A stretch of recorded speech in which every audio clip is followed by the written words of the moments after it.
ऊंचे काम के लिए स्कैफोल्डिंग बहुत जरूरी होता है। ये वर्कर्स को ऊपर काम करने के लिए सेफ प्लेटफॉर्म देता है। लेकिन अगर स्कैफोल्डिंग सही से नहीं बनाया, यूज किया या इंस्पेक्ट किया गया तो ये खतरनाक भी हो सकता है। स्कैफोल्डिंग से गिरना वर्कप्लेस इंजरीज और डेथ्स का एक बड़ा कारण है। एक्सीडेंट्स को रोकने और सेफ वर्किंग एनवायरनमेंट बनाने के लिए स्कैफोल्डिंग सेफ्टी को इंपॉर्टेंस देना बहुत जरूरी है। स्कैफोल्डिंग वर्क में इन्वॉल्व हर वर्कर को रिस्क्स और सेफ्टी मेंटेन करने की अपनी रिस्पॉन्सिबिलिटी पता होनी चाहिए। इसमें सेफ्टी रूल्स, सही कंस्ट्रक्शन टेक्निक्स और रेगुलर इंस्पेक्शन की इंपॉर्टेंस समझना शामिल है। साथ मिलकर काम करके और सेफ्टी गाइडलाइंस फॉलो करके हम डेंजर्स कम कर सकते हैं और सबके लिए एक सेफ और प्रोडक्टिव वर्क एनवायरनमेंट बना सकते हैं। अलग अलग कंस्ट्रक्शन प्रोजेक्ट्स के लिए अलग अलग तरह के स्कैफोल्डिंग चाहिए होते हैं।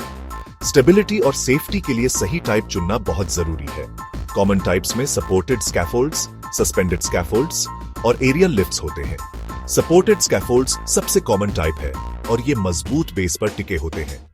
दूसरी तरफ सस्पेंडेड स्कैफोल्ड्स ऊपर किसी स्ट्रक्चर से लटके होते हैं और अक्सर विंडो क्लीनिंग या पेंटिंग जैसे कामों के लिए यूज होते हैं।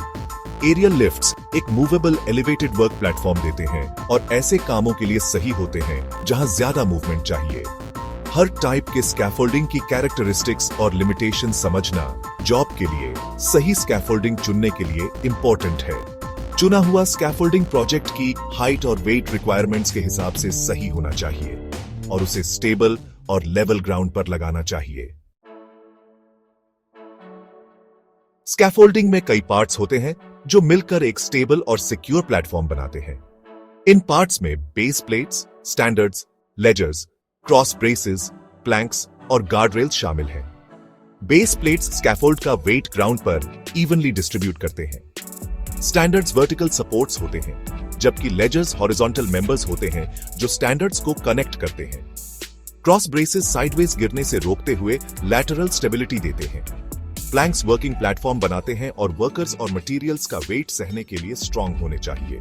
गार्ड रेल्स गिरने से बचाने के लिए जरूरी हैं और प्लेटफॉर्म के ओपन साइड्स और एंड्स पर होने चाहिए।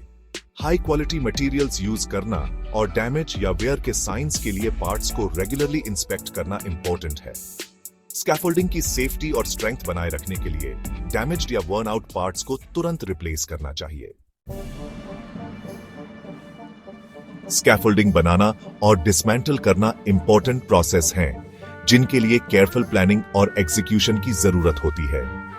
काम शुरू करने से पहले एरिया ऑब्स्टिकल्स और हैजर्ड से क्लियर होनी चाहिए। स्कैफोल्ड के लिए स्टेबल बेस देने के लिए ग्राउंड लेवल और कंपैक्टेड होना चाहिए। कंस्ट्रक्शन के दौरान पार्ट्स को सही ऑर्डर में असेंबल करना चाहिए, इंश्योरिंग ऑल कनेक्शंस सिक्योर हैं और प्रॉपर्ली ब्रेस्ड हैं। सिर्फ ट्रेन्ड और कॉम्पिटेंट लोग ही स्कैफोल्डिंग इरेक्ट या डिसमेंटल करें। उन्हें मैन्युफैक्चरर के इंस्ट्रक्शंस फॉलो करने चाहिए और सेफ्टी रेगुलेशंस माननी चाहिए। डिसमेंटल करते समय पार्ट्स को उनके इंस्टॉलेशन के रिवर्स ऑर्डर में रिमूव करना चाहिए, ध्यान रखते हुए कि कोई अनकंट्रोल्ड कोलैप्स न हो। फ्यूचर प्रोजेक्ट्स में रीयूज के लिए डिसमेंटल्ड पार्ट्स को सेफली स्टोर करना चाहिए ताकि डैमेज या डिटीरियोरेशन न हो।